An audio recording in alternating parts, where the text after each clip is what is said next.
মৰমৰ ছাত্ৰ-ছাত্ৰীসকল, আজিৰ ভিডিঅ'টোত আমি চতুৰ্থ শ্ৰেণীৰ পৰিৱেশ পাঠ্যপুথিৰ 4 নম্বৰ অধ্যায় শাক-পাচলিৰ বাগিচা এই পাঠটিৰ পাঠভিত্তিক প্ৰশ্নোত্তৰখিনি আলোচনা কৰিম।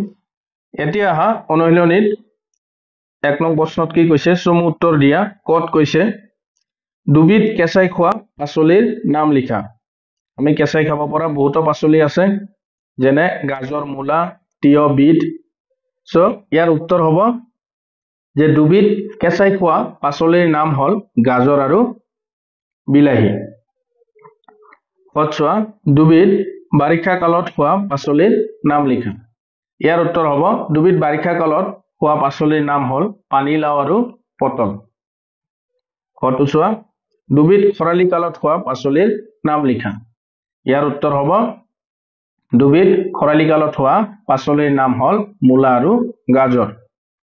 ঘৰটোচোৱা মাহজাতীয় শস্য দুবিধৰ নাম লিখা। ইয়াৰ উত্তৰ হ'ব মাহজাতীয় শস্য দুবিধৰ নাম হল মাটিমাহ আৰু বুটমাহ। শুঙটোচোৱা তেলজাতীয় শস্য দুবিধৰ নাম লিখা। ইয়াৰ উত্তৰ হ'ব তেলজাতীয় শস্য দুবিধৰ নাম হল সৰিয়হ আৰু তিল।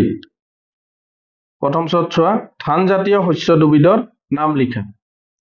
ইয়াৰ উত্তৰ হ'ব ধানজাতীয় শস্য দুবিধৰ নাম হল ধান আৰু বাৰ্লি। দ্বিতীয় চোৱা মছলা জাতীয় শস্য দুবিধৰ নাম লিখা। ইয়াৰ উত্তৰ হ'ব মছলা জাতীয় শস্য দুবিধৰ নাম হল আদা আৰু নহৰু। দুবিধ খেতিৰ সঁজুলিৰ নাম লিখা। ইয়াৰ উত্তৰ হ'ব দুবিধ খেতিৰ সঁজুলিৰ নাম হল নাঙল আৰু যুঁৱলি। 2 নং প্ৰশ্নত চোৱা শুদ্ধ নে অশুদ্ধ লিখা।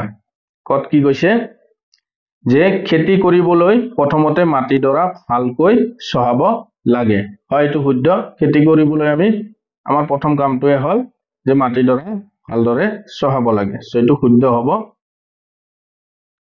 খ গেহু অসমৰ প্ৰধান শস্য। এইটো নহয়, এইটো হৈ যাব অশুদ্ধ। আমাৰ অসমৰ প্ৰধান শস্য কি? ধান। নেক্সট চোৱা গ সৰিয়হ এবিধ মাহজাতীয় শস্য। এইটো সৰিয়হটো হল আমাৰ তেলজাতীয় শস্য। এইটো অশুদ্ধ হ'ব। খ আজিকালি মাটি চ কৰিবলৈ ট্ৰেক্টৰ ব্যৱহাৰ কৰা হয়। হয়, এইটো শুদ্ধ। আজিকালি মাটি চহাবলৈ ট্ৰেক্টৰ ব্যৱহাৰ কৰা হয়। উঙটো চোৱা খেতি বাতি কৰি বহু লোকে জীৱিকা নিৰ্বাহ কৰে। এইটো শুদ্ধ হ'ব। নেক্সট চোৱা 3 নং প্ৰশ্নত ধান খেতি কৰিবলৈ হলে কি কি কৰিব লাগে। ইয়াৰ উত্তৰ হ'ব ধান খেতি কৰিবলৈ প্ৰথমে মাটিডৰা চহাব লাগে আৰু তাৰ পিছত মাটিডৰা বীজ সিঁচিব লাগে। পিছত উপযুক্ত পৰিমাণৰ পানী আৰু সাৰ দিব লাগে। 4 নং প্ৰশ্নটো চোৱা কি কি উপায়েৰে খেতি পথাৰত পানী যোগান ধৰা হয়। ইয়াৰ উত্তৰ হ'ব যে বিদ্যুৎ বা ডিজেল চালিত পাম্পৰ সহায়ত নৈ, পুখুৰী আৰু নলী নাদৰ পৰা পানী নি খেতি পথাৰত যোগান ধৰা হয়। 5 নং প্ৰশ্নটো চোৱা শীতল ভঁৰাল কি? শীতল ভঁৰালত কি কি খাদ্য বস্তু ৰখা হয় আৰু কিয় ৰখা হয়। এতিয়া চোৱা শীতল ভঁৰাল।